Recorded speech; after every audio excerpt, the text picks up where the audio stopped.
Hey everyone, welcome back to CryptoCache. Thanks again for joining me here. Hope you're having a great day. Quick look again at Solana, seeing what's going on. We're seeing some pretty interesting behavior here. A lot of this is a fundamental catalyst, but also a short squeeze through that resistance range that had a lot of volume too. So just keep in mind, a lot of things work kind of in tandem. There's generally things that you can and cannot see going on. So why don't we take a quick look at the back end data, kind of see where we're at here. If you're new to the channel, welcome aboard. CryptoCache.tech is the site link down below if you're curious on becoming a new member. We do have a lot of new members coming over, so I just want to recommend you read through my signals guide, and quick congrats to our community here. Awesome stuff here. Nice shorts and longs. Matic, Litecoin, Cardano, Solana, Cardano, ETH, to name a few. That's our day trading bot. And we, of course, got Caspa 44% long and a good 20% ETH trade we took a couple days ago. So decent little profit there, folks. Congrats again. Thanks again for the awesome feedback. Let's look at the back end data here and kind of see where we're at. This is when the price shoots up like this, it gets a little wonky.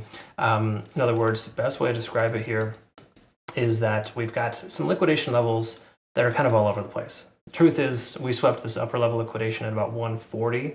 That's the area I was talking about yesterday being a prime resistance range. And the same thing about the 143 to 145 level too. It may be hard to see here, but if we look 141 upwards of 143, that's that resistance range we talked about yesterday with those that liquidation level. We got about somewhere in the range of 800 million per line here. So that's probably somewhere in the range of 1.6, 2.4 million dollars that just got liquidated here a moment ago. So pretty awesome stuff in that regard if you're taking a long. I'm sorry if you took a short. Let's take a quick look here at the daily and see where we're at, because again, when we look at the daily time frame, we were looking yesterday at the fact that we want to get above the 20-day SMA. We're now above that for the moment. Keep in mind, we got 8 hours left in this trading candle, so very premature in my personal opinion to celebrate. Keep in mind too, this point of control at about 146, 147, that 0.382 fib level, those could all work as a resistance level here today. Okay, so what that basically just means is the price action, we want to wait for the candle to close, and we want to kind of see where the price action takes us here today. I know. You're probably just itching to take a trade. You got your finger ready to rock and roll with that, 50 to 100x leverage trade, or in some cases 66x leverage we saw earlier in our community. I would recommend pumping the brakes though. When things like this happen, you kind of want to wait for a better time to enter. Again, this is just a macro perspective from more so a swing trader's mindset, right? I'm not day trading right now, of course, and if I was, I'd probably be all over this. Different story altogether, right? So understand your role and your situation that you're, what you're playing into. But the truth here is that we've got some pretty good bullish convergences on the daily. So we got MACD convergence. We're over 50 on the RSI for the moment. Pending we close this level or higher, we should be in good shape. And then of course we got stochastic swinging up, and the money flow index is coming up as well. Okay, so what that tells us here is that we got volume flowing into this coin. We are increasing the volume coming above this this moving average here. Generally speaking, the price action is more likely to sustain when it does that. Okay. Again, this is still premature, still early, but being over the 20-day SMA and above this recent point of control at 144 is a very important thing. So again, we zoom out a little bit here, we can see there's been a lot of volume at this 144 range, and then of course zoom out even further, we'll see that that low 130 range is also an area too. So again, that's why I have this little box pulled up here, just so you know. That's kind of like that zone, that support and resistance zone. As long as we're within it, we're going to probably continue to be range bound. So all the more reason to wait to see if the price action closes above that 144 today or not. It's a good chance it will though. It's got good momentum, tons of volume, and generally these things stick around for a little bit. Okay. Again, it's a good momentum shifter. If you saw the last time when we had a lot of volume in one candle, the price inevitably continued lower. Okay. Okay, so let's look at this here. We're up at 70 on the RSI.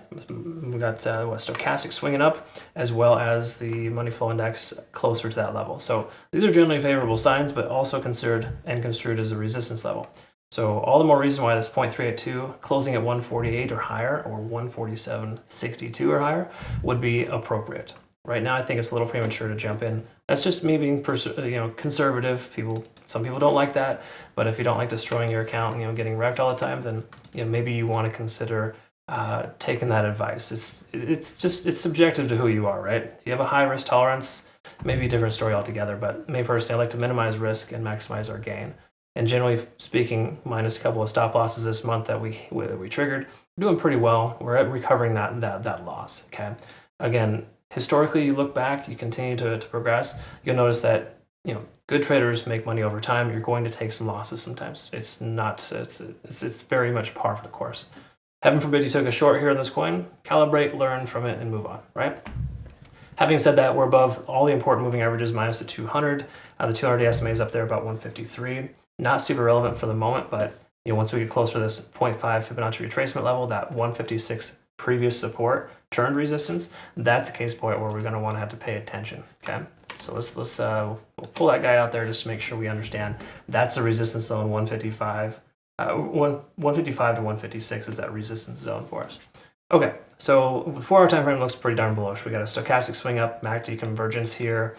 Looking pretty solid here. Again, this nice little range in the breakout is perfect. This is generally construed as a bull flag pattern where the price action just breaks to the upside. Granted, we had a fundamental catalyst, of course. If you're not sure what that is, go ahead and look at that. You can go ahead and search for that today. But generally speaking, at this point, the squeeze occurred to wipe out every potential short that had high leverage. That's essentially what's going on here. Okay, so does this mean you short this coin? Well, let's take a quick look at the hourly and see if see where we're at here.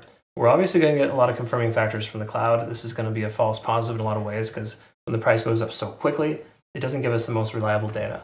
But the truth here is that the previous cloud was hanging out right there at 0.236. So we can summarize that 138 to 140 as a rough estimate will be the support range. Okay. Now, do you short into that?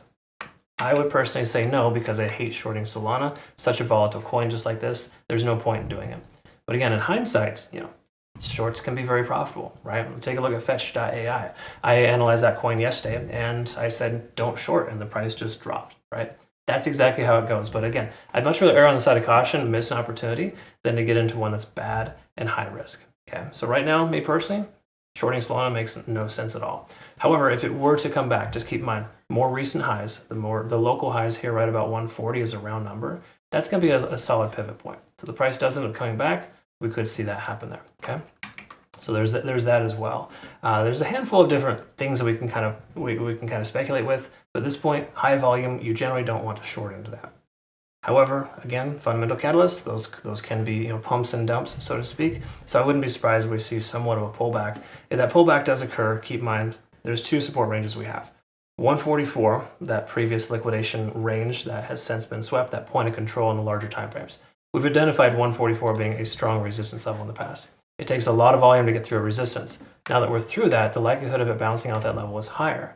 So me personally, I would think that 144, 145 seems like a logical area to consider a long position, or to essentially consider adding to your portfolio. Or of course, if you insist on shorting right now, get out before 145, 144. Again, it depends on what side of the fence you're on. Secondary to that, of course, the more recent 140. So to summarize, 144 and 140 even are two support levels, good considerations for dollar cost averaging. Okay. Anyways, that's kind of where we're at there. Thanks again so much for learning and watching. I hope that you did. And if you want to become a better trader, again, CryptoCache.tech is the site. Link down below. You can join us with our trade signals. More importantly, just watch my Trading University videos and ensure you understand where you're at. I do have a Twitter, Telegram, Discord, YouTube, TikTok. TikTok now, of course, it's a little newer, but it's a lot of fun here being able to provide kind of some shorts for you folks. So if you like shorts, that's where it's at. Same thing with YouTube too. Okay, enough rambling. Hope you have a good rest of your day. We'll see you in the next one. Take care.